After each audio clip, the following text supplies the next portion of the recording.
je suis en tout cas au courant de la dernière fois où elle était empêchée de le voir.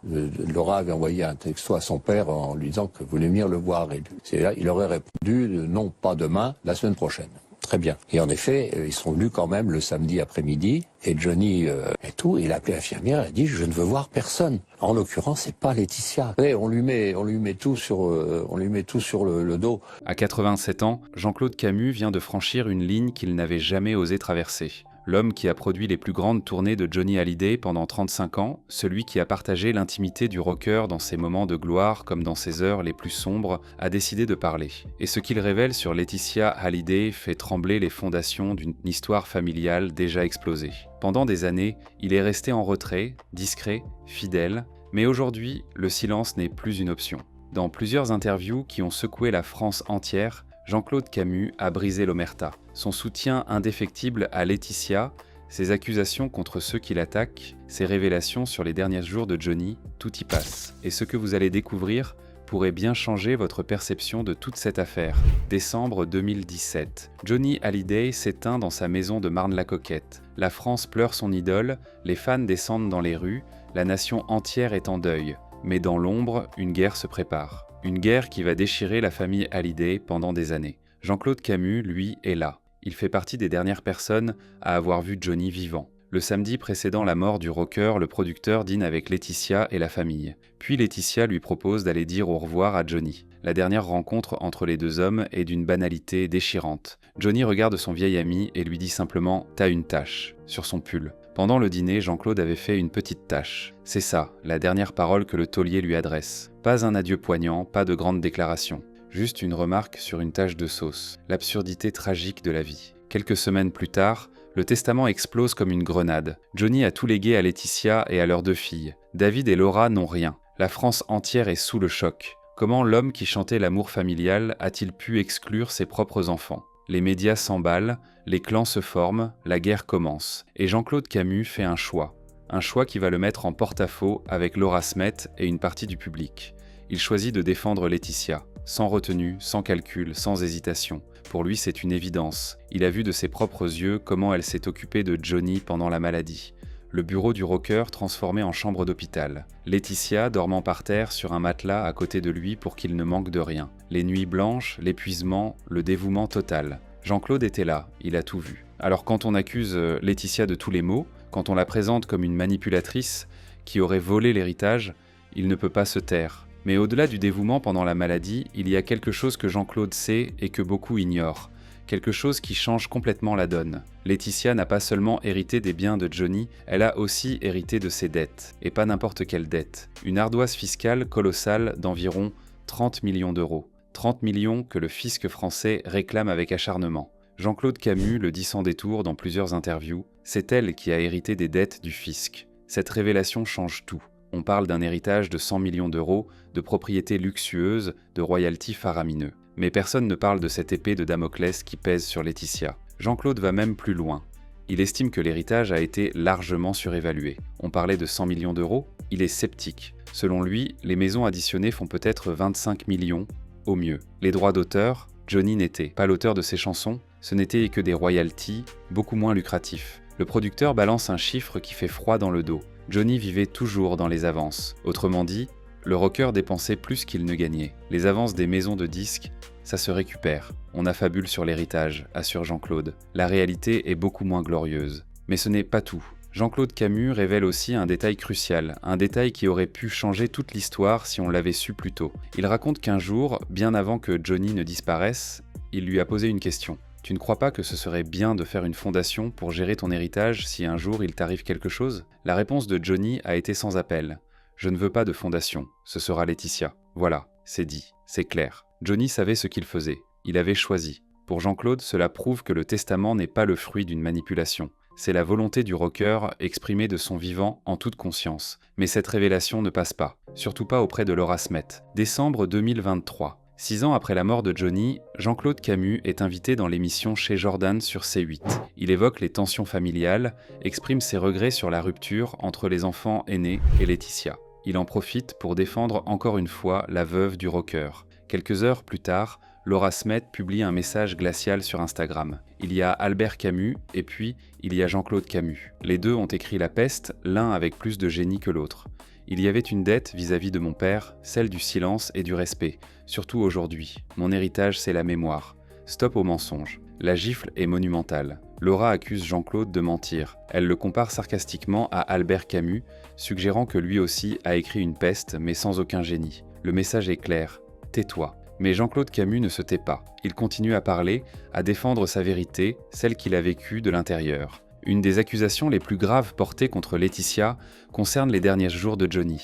Selon certaines rumeurs relayées par les médias, Laetitia aurait empêché Laura et Nathalie Baye de voir Johnny avant sa mort. L'accusation est terrible. Priver une fille de dire au revoir à son père mourant, c'est impardonnable. Mais Jean-Claude Camus rétablit la vérité, du moins sa version. Il était là ce samedi-là, il a tout vu. Une infirmière lui a raconté ce qui s'est passé.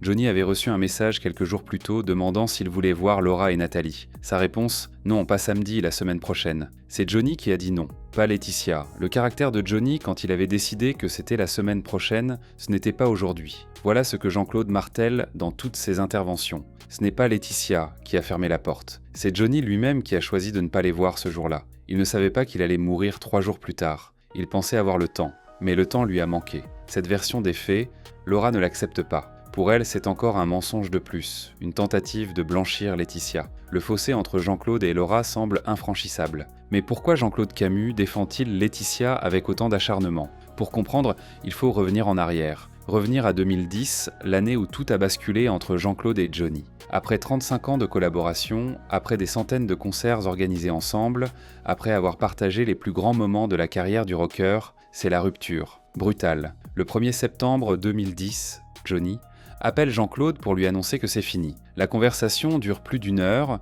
Jean-Claude tente de le faire changer d'avis, en vain. Finalement, désespéré, il demande à Johnny de lui laisser au moins une petite place dans la future production de ses spectacles. Refus. C'est Gilberte Coulier, l'ancien associé de Jean-Claude, qui récupère le contrat. Les versions diffèrent sur les raisons de cette rupture. Jean-Claude parle de différends financiers. Gilbert Coulier, lui, accuse Jean-Claude d'avoir été agressif, insultant, jaloux de Laetitia et de David, au point de leur interdire l'accès aux loges. Une guerre médiatique éclate entre les deux producteurs. Chacun balance ses vérités, chacun règle ses comptes. Mais ce qui est certain, c'est que Jean-Claude vit cette séparation comme une trahison.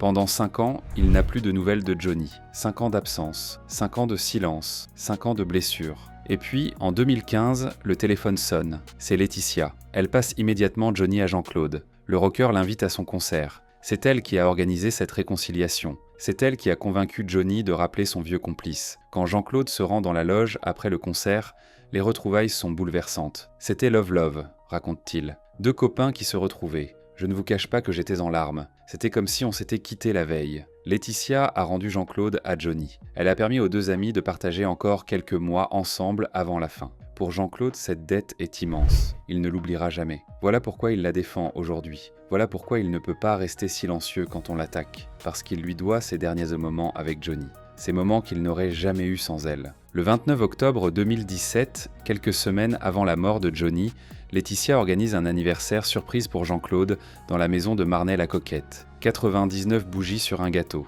Johnny lui fait écouter 7 ou 8 chansons du prochain album. Il parle de projets, de tournées en 2019. Ça ne ressemblait pas à des adieux, confie Jean-Claude. Johnny me parlait encore de projets. Mais dans le regard du producteur, on sent qu'il savait. On sent que quelque chose lui disait que c'était peut-être la dernière fois. Et il avait raison. Quelques semaines plus tard, Johnny s'en allait. Et Jean-Claude perdait plus qu'un artiste. Il perdait un ami de 35 ans. Il perdait une partie de sa vie. Depuis la mort de Johnny, Jean-Claude Camus est devenu un allié indéfectible de Laetitia. Il travaille avec elle sur l'exposition Johnny Hallyday, qui ouvre ses portes de Versailles à Paris en 2023. 3000 mètres carrés en forme de guitare.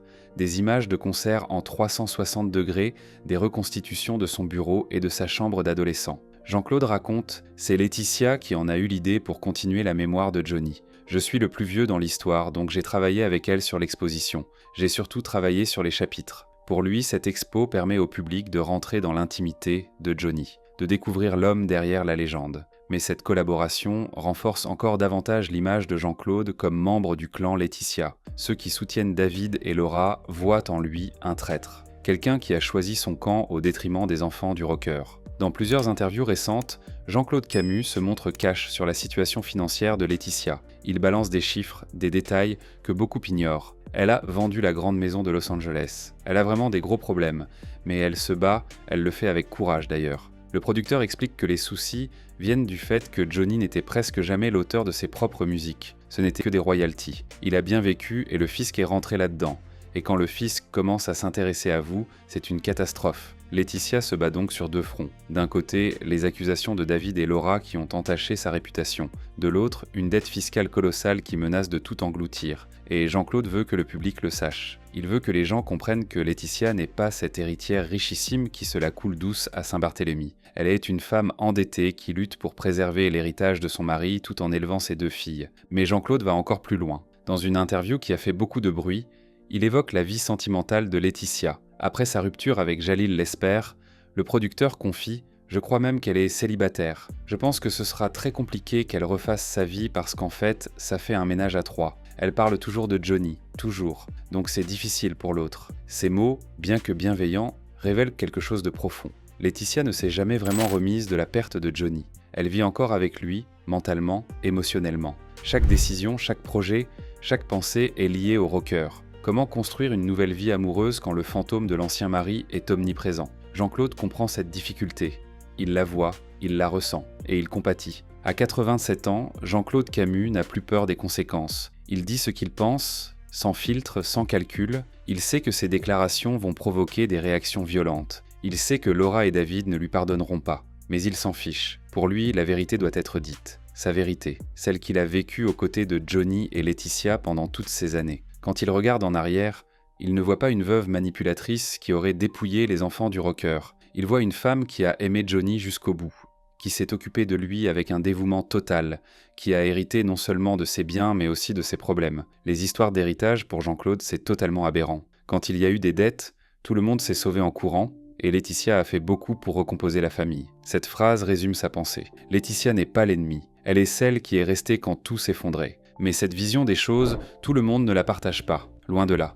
Pour David et Laura, Jean-Claude Camus est devenu l'avocat de Laetitia, quelqu'un qui déforme la réalité pour protéger celle qui les a privés de leur père. Les réseaux sociaux s'enflamment après chaque interview du producteur. Les commentaires sont violents, partagés, certains applaudissent en son courage de dire la vérité. D'autres l'accusent de trahir la mémoire de Johnny en cautionnant ce qu'ils considèrent comme une injustice. Jean-Claude le sait, il lit les critiques. Il entend les reproches, mais il ne change pas de position. Parce qu'au fond, il croit sincèrement à ce qu'il dit. Il a vu de ses propres yeux ce qui s'est passé, et pour lui, la vérité mérite d'être défendue, même si elle est impopulaire. Aujourd'hui, en 2025, 8 ans après la mort de Johnny, Jean-Claude Camus continue à parler. Il multiplie les interventions médiatiques, toujours pour défendre Laetitia, toujours pour rectifier ce qu'il considère comme des mensonges. Sa fidélité à la veuve du rocker ne faiblit pas. Mais cette fidélité a un prix. Il s'est aliéné une partie du public. Il a perdu le respect de Laura et David. Il est devenu un personnage clivant dans cette saga familiale qui n'en finit pas. Pourtant, quand on l'interroge, Jean-Claude n'exprime aucun regret. Il a fait ce qu'il pensait être juste. Il a défendu celle qui, selon lui, méritait d'être défendue. Et à 87 ans, après une carrière monumentale, après avoir vécu 1000 vies aux côtés des plus grandes stars françaises, il n'a plus rien à prouver. Il dit sa vérité. Point final. Ce que Jean-Claude Camus révèle sur Laetitia Hallyday ne va pas clore les débats. Au contraire, chaque déclaration rajoute du combustible sur un feu qui ne s'éteint jamais vraiment. Mais au-delà des polémiques, au-delà des camps qui s'affrontent, il y a une question qui demeure. Qui dit la vérité dans cette histoire? Jean-Claude qui a vu Laetitia se dévouer pour Johnny, ou Laura et David qui se sentent trahis par leur père? Peut-être que la vérité n'est pas unique. Peut-être qu'il y a plusieurs vérités, plusieurs perspectives, plusieurs douleurs. Et peut-être que c'est ça, le vrai drame de la famille Hallyday. Personne ne ment vraiment. Chacun raconte l'histoire telle qu'il l'a vécue. Et ces histoires-là ne se rejoignent jamais.